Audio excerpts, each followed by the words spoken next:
Good evening, everyone. We are grateful to be back once again with just a twist on this pain of black lives when it comes to leadership. We have done the pain of a black preacher. Now we are going to be listening to the pain of black police officers. We're grateful to have these distinguished guys with many years of experience with us today. And we pray that you will just sit candidly and listen to them share from their hearts. I believe information that will certainly help all of us. I'm going to have prayer, Carl, if that's all right with you. And we got the one and only Carl Armstrong. We put the "the" with a capital T. Heavenly Father, we're grateful. We are honored today, God, that these men have taken time just to share that the community may know a little bit more that perhaps that they have overlooked or not have considered when it comes down to being a law enforcement of color in this day. Bless our time together, we pray. Amen. Amen. Thank you, Bishop. As he has stated, I am Carl Armstrong of Carlsconversations and of Heart for the Community Initiative. Thank you for joining us today. We're going to have a very, very important discussion with some law enforcement and professionals. We've already covered the pain of the black pastor, but we're going to have a very, very important discussion today about the pain of the black police, the black law enforcement officer. There's a story that has not been told, and we want to give our brothers in law enforcement an opportunity to tell their story. So come on, let's go in. God bless you, gentlemen. Thank you for joining us today. We thank you all, Mr. Billy Taylor. God bless you, sir. Mr. Josh King, Mr. Lee Peters, and Mr. John Burgess. We're going to start with you, Mr. Billy Taylor. I want you to please tell us something about yourself, your years of law enforcement, and some of the assignments that you've had. Well, I appreciate the invitation today. Special thanks to Bishop Lacey. My name has been stated is Billy Taylor, and I'm retired law enforcement after 42 years of experience. All right. Next we have Mr. Josh King. He's going to tell us something about his law enforcement experience. As stated, my name is Josh King. I'm blessed to be here today. I was military police for 5 years, did a couple of tours in Iraq, came back. I've been a law enforcement officer for about 14 years as a deputy sheriff. I recently ran for sheriff for Prince William County, and I've encountered lots of different obstacles along the way that I can't wait to share about today. Thank you, Mr. King. Mr. Lee Peters.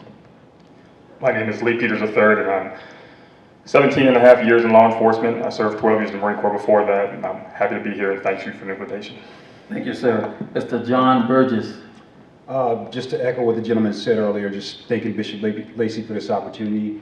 Going on 22 years of service in law enforcement, previous background in the United States Air Force. I work in the Rural Corrections, so I'm up close and personal, so hopefully I can shed some light on working every day close and personal with some guys. All right. Thank you, gentlemen. Appreciate it. There's so much going on right now in our society, especially at this point in the history of our nation. We had a huge event in 2020 when Mr. George Floyd was killed, and we saw that on TV. And I think the thing that got everybody's attention is that happened just as we were in the middle of the restrictions from the COVID-19 virus. Everybody was home to see it. And we got so many things going on. Black Lives Matter movement, Black Lives Matter organization. There are some opposing forces. So many people feel like you can't feel like Black Lives Matter and Blue Lives Matter too. I disagree, but we'll see how you feel about it. So many things going on. Of course, we had the elections, so much turmoil with the elections, protest about that.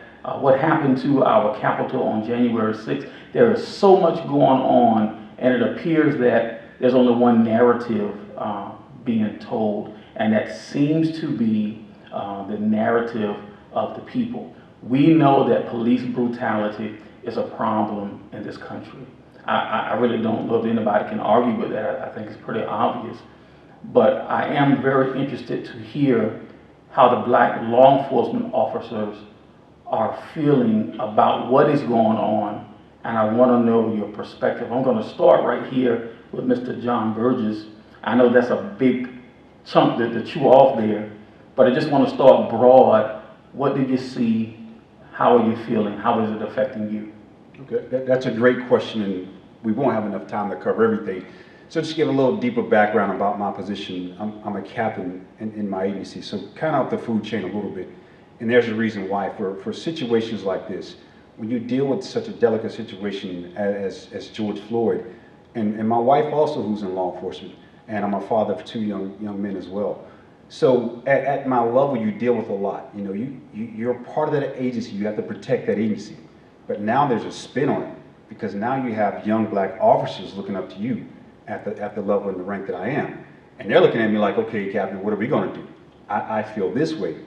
So I've been fortunate enough for the most part because of the county I work in is a pretty progressive county and agency, and for me, I was able to vent at my level. I was able to vent to younger officers. So my sheriff allowed me to get every black and brown individual in that agency just to hold an open forum.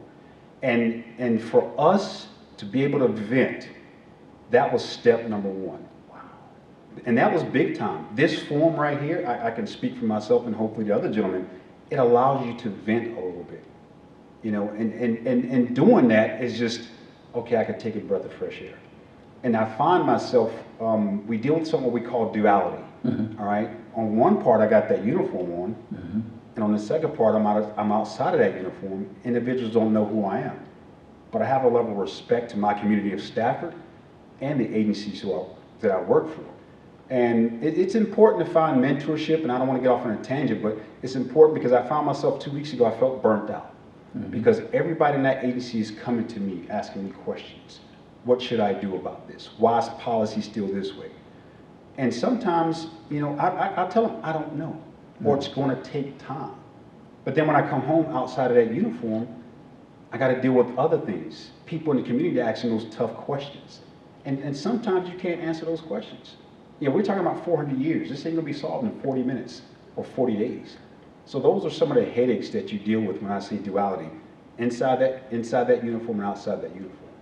Thank you, I appreciate that. Mr. Peters, when you hear police brutality, and then you see how it is reported on the news, of course it all depends on which news you watch and how it's really reported, but you're in it, you're in uniform, you're dealing with the public every day. What do you see? How do you interpret it? It's a lot of perspective. So as a black man, you never get to take that off. The uniform can come off, but your blackness does not. So when you see police brutality or perceived police brutality, and you see what's going on in the news, you're always saying, just like everyone else in the black community is going, not another black person. But then as a law enforcement officer, you look at it and you say, okay, from my training experience, that was justified, which is hard to do because you're still seeing another person in pain.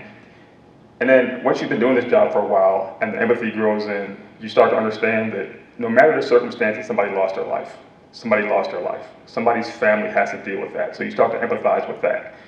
Then you see the persecution of all law enforcement go on. And you're going, well, wait a minute, that's what I do. I wasn't there. So we start to look at philosophies and theories, and you start saying, you know, what's being done to me right now is exactly what I, as a black man, don't want done to me. So we're being put in this barrel of all law enforcement is bad by people that are fighting for equality. So you have this cyclone going on in your brain going, wait a minute, you know, I'm a black man and I'm being persecuted. I'm an officer, I'm being persecuted. And it just doesn't stop. But then you try to be part of the solution. You try to say, hold on, wait a minute. Let's look at the 100-something thousand interactions between law enforcement and public every day that go very, very well. And then you see very publicly the ones that don't go well. So it's a lot of perspective because I know in the agency I work for, we do a fairly good job. We've missed the mark a couple of times and it's happened. But daily, we do a pretty good job of dealing with our community.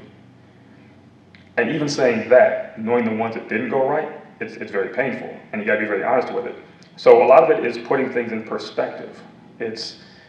You're seeing this on the news, you're seeing what the news is reporting, and the news is always a very skewed event. It's like statistics. Statistics can be used for you, and they can be used against you, and they're the same numbers. But as a black person and as a black officer, you see these things go on, and we mentioned George Floyd. you start to ask yourself, how could that not have happened? It's very simple. All that young man had to do was treat Mr. Floyd like a human being. And I've told a lot of young officers, the way that the world would be completely different right now if he'd have just sat him up. That's it. There's no racist overtone. There's no, it's because he was black. It's stand him up. He's a human being. And we'd be completely different. We probably would have this conversation. So there's a lot of things go into it, and a lot of thoughts go into it, and daily it's very tiring because you're proud of your profession. You're proud of people like the folks on the stage who do it well. And you say, we're not all Derek Chauvin. We're not all these guys that have stepped across the line. We are trying to protect our community and do things well, but we're still persecuted with those folks because of the uniform we wear, which goes back to, in my mind, being persecuted because of the color of my skin. You can't put me in the same category as these folks who have done something improper because I wear the same uniform, just like you can't tell me I'm the guy who robbed the liquor store because I'm a black man. You don't want me treating you that way, therefore I don't want to be treated that way. It's about finding equality and balance. And on our side, it's about admitting when we're wrong. We made a mistake. Unfortunately, when we're wrong, it costs people lives. It costs people injury, it costs people time, it costs people a lot of things that they should not have to pay with. But we're not all that person. We're not all the person who did those horrible things. So daily when you see it on the news, it's very painful, but it's very powerful. And you have to learn how to compartmentalize it. And you gotta find folks like this to sit and talk to them like, look, dude, I'm spent, what do I do? And we kind of help each other along, so that's how I see it. Thank you, appreciate that. Mr. King, so much, starting off with these two gentlemen, and it makes me think, here it is, I'm addressing a black man, so I know you know that Black Lives Matter. I'm also addressing a law enforcement officer. So you got to be thinking that blue lives matter if you want to make it home every day. How in the world are you able to balance in your own life, in your own profession, when you have people who have been so devastated by what we see, but maybe don't understand what you are going through? How do we deal with that? How do you see it? We're in this police brutality thing, but that's not you. It's like Mr. Peter said, he's not the one knocking heads. How do you deal with it? So, James Baldwin talked about a double consciousness, okay?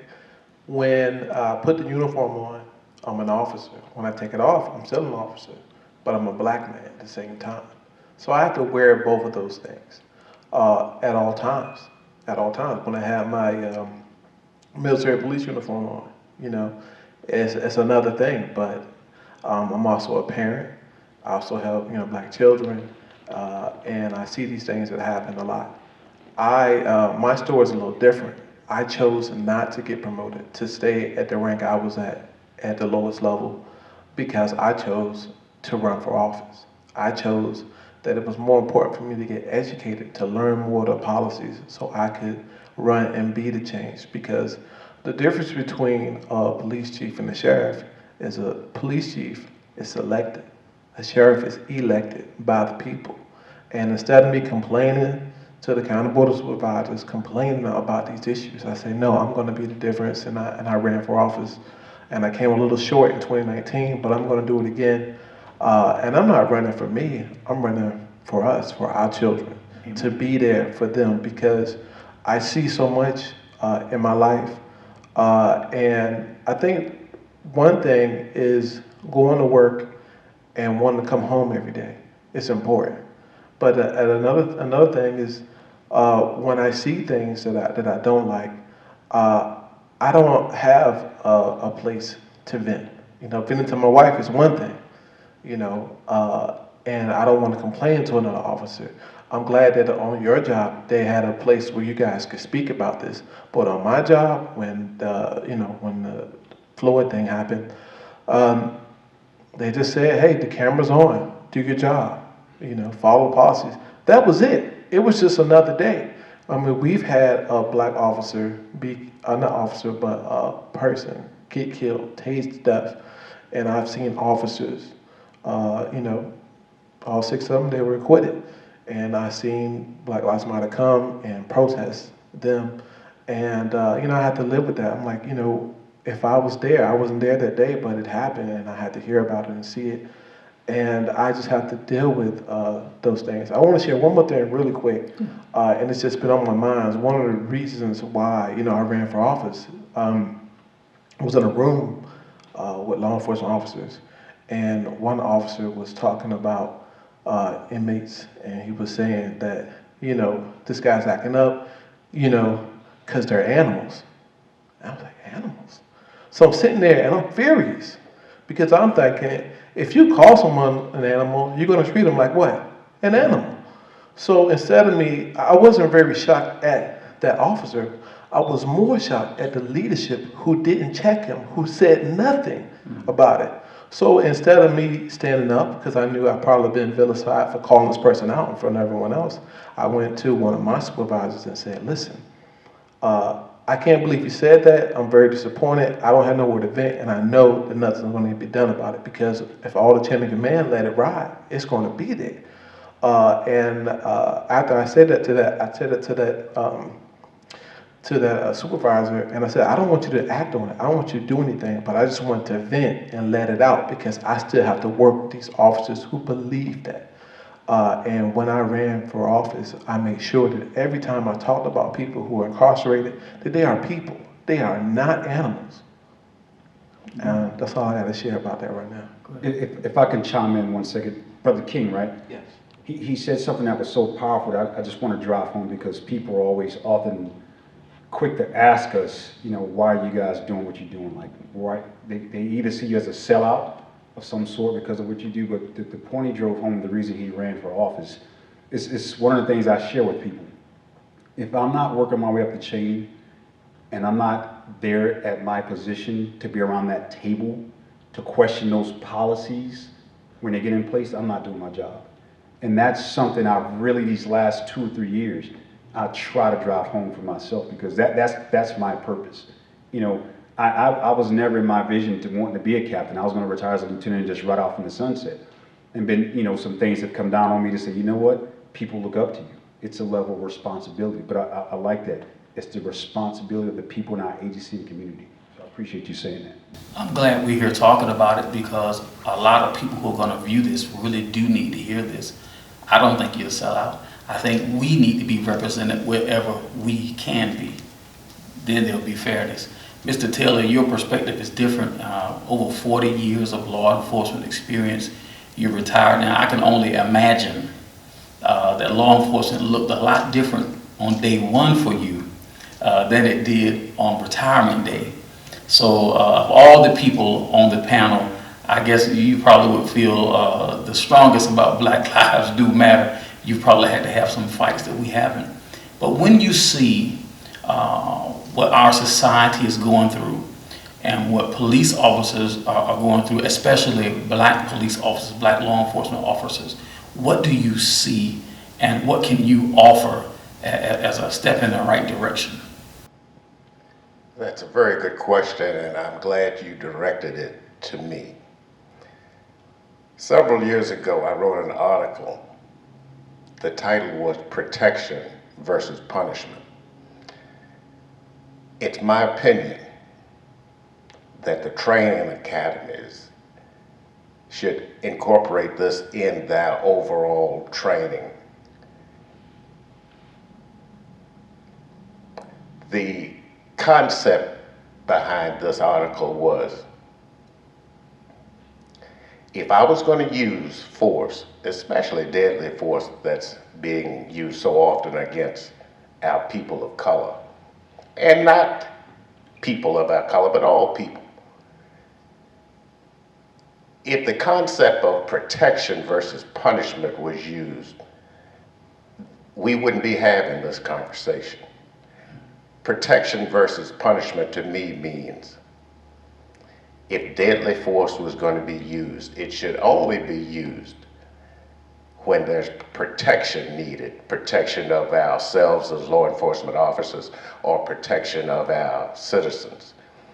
When we use it other than that, then it's punishment. For example, if somebody has committed a crime, let me go a step further.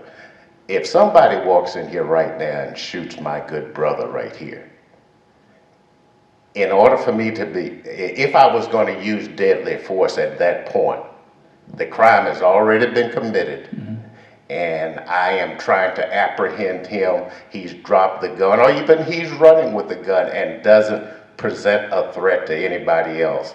He's not trying to take anybody else's life. He's just simply running. I'm yelling at him to halt. Shooting him to make him halt is punishment. If I'm trying to stop him from shooting somebody else or injuring somebody else, that's protection. And if that was incorporated in our training throughout the nation, whether it's against black citizens or it's a black-white officer versus citizen, that's not going to matter. Protection versus punishment is what should be incorporated throughout the country when it comes to law enforcement. Thank you for that, because that's going to lead us into the next area we're going to tackle. And I'm going to start with Mr. Peters with this. What you said seems less about law enforcement and seems more about common sense and common humanity. Yes, sir. Well, if I could go on further, you're right, it is. It can be used on the streets of our cities when confrontations are between only citizens. I don't promote deadly force under any circumstance, but if citizens were to use that too, you wouldn't be having shootings like this. If I'm out on the street, I'm not a police officer, and somebody is going to threaten my family or some of my friends, then yes, I could employ the same concept. Right. Thank you for that. Mr. Peters, I want to start with you. Part of the reason why, people are so passionate about protesting against police violence is because I'm not a law enforcement official, so I'm from the outside looking in. Some of this stuff looked to me like it's so simple that we're frustrated trying to understand why aren't there changes. For example, the little bit that I know about the case in Elizabeth City, they said that Mr. Brown had been under surveillance for over a year, right? So if you're looking at this guy for over a year, you know his schedule.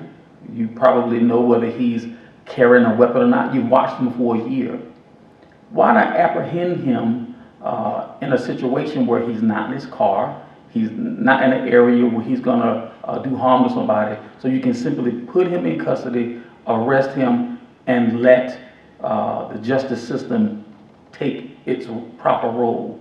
It appears to us sometimes that law enforcement officers are so aggressive and so ready to be judge and jury that is frustrating. He just had a very common sense point: protection versus punishment. What is going on in the training? What is going on in the mindset? What is going on in the culture of policing that we see so much aggression when it appears that that level of aggression is not necessary? So on your way over here, I was thinking about my last day in the academy, and I remember our class coordinator at the end, he was saying, good job everybody, welcome to law enforcement, go do great things. And he asked me if I had any questions. I raised my hand because I had a serious question. So I asked him, I said, honestly, and I need you to be real with me on this one, how long am I gonna live when I walk out those doors? Because every scenario in the academy resulted in my death. Every one of them. From the scenario where you're at a domestic and you're sitting next to a lady, your partner's outside with the supposed aggressor, you're sitting there talking, she reaches down, grabs the gun out of the couch and kills you. Well, you're dead. I remember walking up on a training traffic stop. Walked up, was handling business, nice calm traffic stop. The trunk pops open, I get shot. There was another one, I closed the trunk, I'm looking inside, I'm looking at everybody around. I'm like, okay, I got this one. Somebody jumped out of the bushes, shot me in the back. So, at the very nature of our training is flawed, but it's relevant. Everything we do in the academy trains you to stay alive, trains you to observe threats, think outside the box. What could possibly kill you today? And you go through, depending on the academy, anywhere from 18 to 24 weeks. That's ingrained in your mind. And it's not until you've been on the street for, 2 or 3 years where you start to realize, okay, that little old lady I'm trying to help is just a little old lady. She's not going to pull a gun out. You're not going to end up with a knife. There's not going to be somebody yelling at you because you failed or you got shot. So at the very beginning, our training is always a threat. So you move through your career and you start to understand, okay, the person I'm about to give a ride to, they just want to ride. It's hot. They're not going to kill you. But that first couple of years, everything you do, and if you watch some of the new officers, you'll see them. Every time they're talking about it, their hands on the gun. You'll see it. And people get upset. They're like, why is he that way? Well, he was trained that way. It's not because you're black. It's not because you're white. It's because no matter the color of the person in the academy, they killed you. And it's very simple. So we have to make our training a little bit more realistic, where you can actually walk into a call, you can handle that call, and you can go back to your car. It doesn't have to be a shootout. It doesn't have to be you got shot. It doesn't have to be your officer safety skills suck because you got shot. You didn't see the guy coming out from underneath the car, swinging from the rafters, or wherever else they put him. But that's what happens. So the aggressiveness is trained. And what people understand, it's not trained against a certain amount of people, because none of the people who either I shot in the academy or shot me were black. Not one of them. So there's not this ingrained, go kill black people. It's whoever's there, just have a plan to kill them. And that's a brutally honest truth. Mm-hmm. So at the beginning of the day, our training has to evolve with the times. You have to understand that, yes, there's a possibility that something could happen, but realistically, what are you seeing? So you go to some of the cases where people are mistaken for having a weapon, because from the time you started this career, everybody has a gun. If the dispatcher says there's a weapon involved, you're going to that call thinking there's a gun.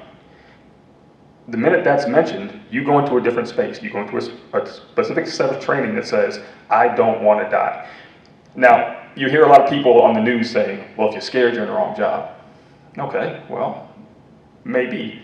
But I don't know of a human being on earth and go in a situation where they're saying there's shooting going on, they have a gun, they've already shot somebody, you're next, that they're not going to have at least a little bit of tension in their mind saying, I don't want it to be me. So we've got to be a little more realistic in our expectations. We're humans. That suit, that badge, that academy does not make me any more human than anybody else. It just makes me a trained human being who's looking for threats. So his point is very valid. It's protection. But then you have to understand what the law says, what the Constitution says, what case law has said. In his scenario, somebody comes in and shoots him, drops a gun and run. No, we're not supposed to shoot him. But if he still has the gun when he's running out, he just shot somebody. So logic would say, if someone else got in his way, he might get shot too. So now, one of the points that I like to tell people is this. The way we're going with law enforcement is law enforcement is going to get to a place where they're not going to act because they don't want to be the next person on the news. So think back to Parkland, when that young man went into that school, shot 17 people, and everybody was beside themselves angry because that officer didn't go inside there and do anything, right? Right. But now, when officers act, and you look at the case in Ohio where the officer shot the young black lady to save another black lady's life, we're upset about that too. Right. Which way do we go? There's a certain time where we have to do something. Now, legally we don't. The law says we don't. But if I'm standing there with the means to stop somebody from hurting your loved one, and I say, well, not today, I'm not making CNN today. Good luck. Y'all work it out. Whoever's left, I'll take the report. What's that going to do for us then? We're just going to be another group of visitors to a crime scene. So there is a lot of reworking we have to do, a lot of retraining we have to do. But we also have to understand what the law already says. And if we disagree with how the law says we do about business, then that's where we go after. We change those case laws, we change those laws. But it's not as simple as people think. And then you ask people in the same scenario, okay, if it were you, and that person was coming at you with a knife, what would you do? Why shoot him? But if I do it, no, you can't do it. So my life is less now because I wear this uniform than yours. But your theory on self-defense is you would take their life. but I shouldn't. So we're at a place where we really need to sit and talk and have these communications and just ask people what their expectations are and tell them honestly what we're doing and why and how we're trained. And it's not going to save anybody's feelings if their loved one gets taken, because we never expect that. There's nothing you can say to fix, no matter what happens, somebody whose loved one was taken. But to prevent that, there's a good conversation to be had about, hey, if the police are there and their guns are out, they're probably serious. And we should communicate a little better than what we're doing. Thank you. Mr. Burgess, I'm going to ask you this more of the same as what I asked Mr. Peters. And I agree that when I call the police, I want the police to show up, and I want the police to be the police. But I've had that situation where I did call the police for help, and I had the weapon drawn on me when I was clearly communicating, hey, I am the homeowner, I am the one calling you, I have my hands up. Why do you have your service weapon in my face? Where is the balance in your opinion? We need law enforcement to be law enforcement. And there are times where people will be hurt because you got a dangerous job. You're going into situations, you got to call somebody shooting. It's already out of control, and you got to try to bring control to it. What so many people are asking, especially our young people, what is the realistic expectation from us, right? Because many of us have had very bad interactions with police officers, and the thing has been, well, if you just be polite, just do what you're told. Well, I did all that, but I still got slammed on the car. I did all that, but I still had a service weapon in my face. What is going on in the culture? Mr. King said earlier, the officer called the prisoner an animal. I don't believe that's taught at the academy.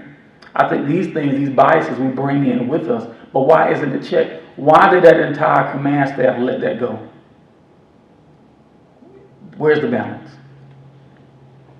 John Burgess's opinion, not Captain Burgess's opinion. There's no balance. And that's reality. We talk about training. So in my situation, when I was a training coordinator in my agency, I get a call first 2 weeks in as a training coordinator. LT, why are we showing all these scenarios with black people? That's at our training academy. I'm like, wow, that's a good question. I don't know. So my responsibility, I take it up the chain of command. They take it to the vice president of the academy, the executive officer of the academy, and ask that question. Because it creates that stereotype, just like commercials and just like with TV. And it's onus of us also with the things we portray in movies that we control, that we direct and we produce. If you want to portray this stereotypical lifestyle, when people of other races see that, that's what they think they're going to be dealing with when it comes to law enforcement. So training is very key in that. And your experience, man, I can tell you, I've been raised different. I've been raised old school, just on values. Mom, a very Christian woman. Dad was just straightforward. I ain't going to church, but you're going to do as I say do. So with that said, two sons, 31 and 27 years old. My 27-year-old is not a police officer. He just kind of followed dad and mom's footsteps, I guess, I've never for one day, and I'll tell you in this church, never for one day did I fear my son dying. Either one of my sons dying at the hand of a police officer. Never. Because I've been raised, if you get stopped by a police officer, you got to deal with me. And so I felt bad because that's how I raised my boys. So when I hear parents talk about, I have this fear of my son or daughter, I feel bad inside because I'm like, what am I missing? I'm not crazy to what's going on in society. I see it, but I just didn't have that feeling. Now fast forward, my 31-year-old gets stopped at gunpoint. At gunpoint. Felony stop. Pull out. Now the questions I'm asking as a dad, I felt bad because like Bishop Lacey said, okay, what does the boy do now? That was my first question. But I'm like, what? I got to take that hat off. I'm a father. Now I'm asking these questions. Now I know there's a process. Now I'm second guessing this process on what I'm hearing, but I'm being patient. There's no balance. And that's just the God honest truth. There's no balancing. It's a tough situation. It's a tough situation. I wish I could say there was a balance, but I don't think there's a balance. Because I hear people say, I'm a consistent and fair police officer. I tell my deputies, don't lie. If you stop an individual, if you call an individual an animal, fess up to it. But if you telling me you stop every individual and you ask them if they're on probation, a 90-year-old white male or female, if you're asking them if they're on probation like a black male, I'll applaud you. But if you're not doing it, there's no balance. I thank you for that. Gentlemen, we're going to take a pause here. This brings a conclusion to segment 1, and we are very thankful that you're here. Listen, this is a great conversation. I hope that you're getting out of this what you came here for, because I am, and I'm the moderator. We'll be right back in just a few moments with the beginning of segment 2. Thank you. We'll see you in a few.